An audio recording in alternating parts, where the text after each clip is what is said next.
Welcome back to Clean and Comfort. I have someone spectacular to introduce, my co-host and good friend, Liz Bondi. But I want you guys to know I just had a wonderful cup of tea, so during this podcast, please sit back, relax, and enjoy one. Liz? Hi, Dion. Hey. Thanks for having me. Your tea smells delicious. It is filling our podcast recording studio up with a delicious aroma, one that's very relaxing. I want to say thank you. I'm so grateful to be a part of this. This was a brilliant idea of yours.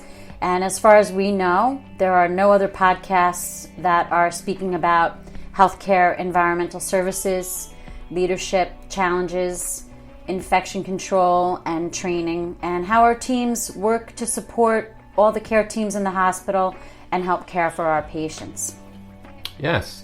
I know we went through a lot of challenges our past 2 years. We moved our numbers 4 points, and 4 points is absolutely impossible in a critical condition like New York, in a critical state, hospitals that the patients are extremely challenging, and we were trying to go up against other hospitals in rural areas, the Cleveland clinics of the sorts and Mayo clinics, and we were aiming to be that best housekeeping department in the world, and we're almost there.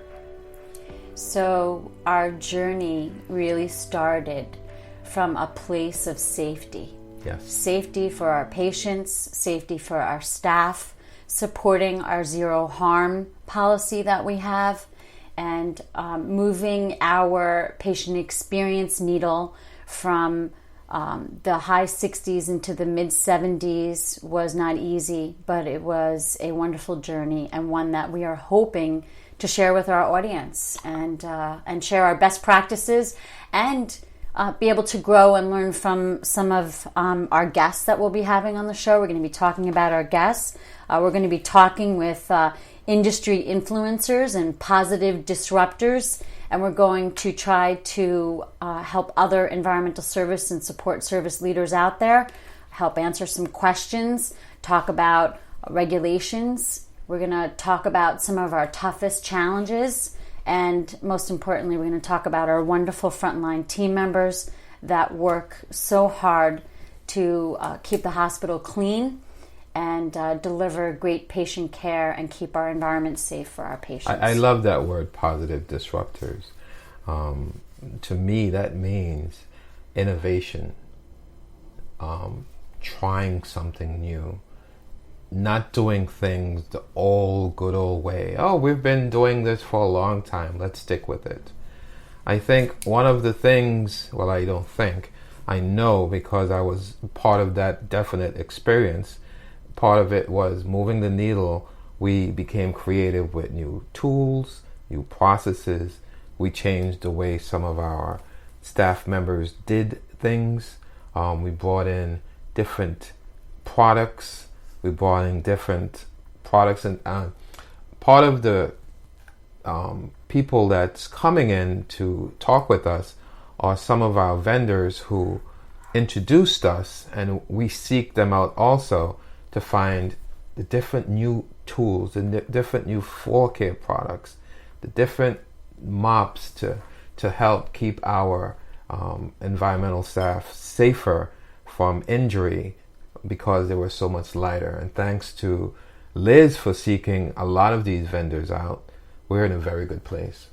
Well, Deanna, our vendors truly are our partners, and we need to be able to call upon them and have them come in and help us train and help us figure out some of our challenges that we have for our cleaning program.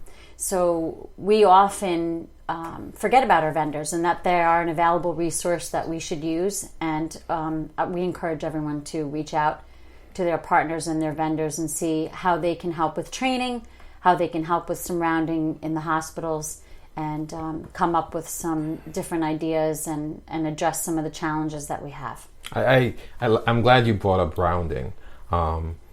Even up to 2 or 3 days ago, I changed the way we did some rounding, and because it became standard.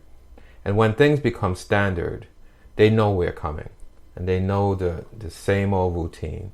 So I added a little touch to it, and when we talk about rounding, I'll let you guys know what touch I added. We're going to talk about our staff and how they do things, our nursing staff and how they partner with us to round. And I'll take it back to you, Liz.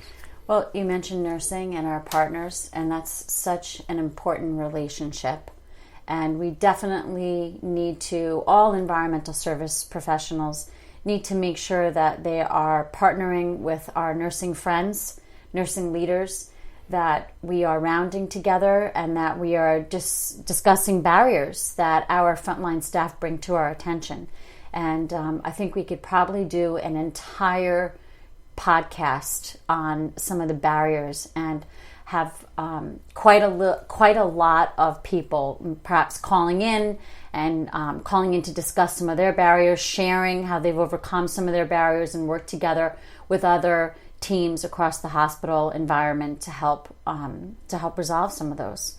So the question on the Press Ganey HCAHPS survey on every environmental services leader's mind is the question that asks the patient, how well did we do to keep your room and bathroom clean during your stay? Yes, and I know part of that is a lot of the challenges we run into, a lot of the challenges, because the patient usually feel the entire stay at the hospital is part of their room stay.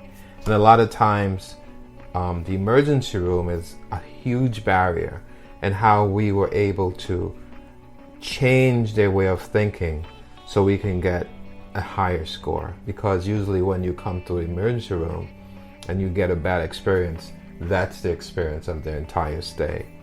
I want to also talk about some of these things we'll add to our website, and you can email us.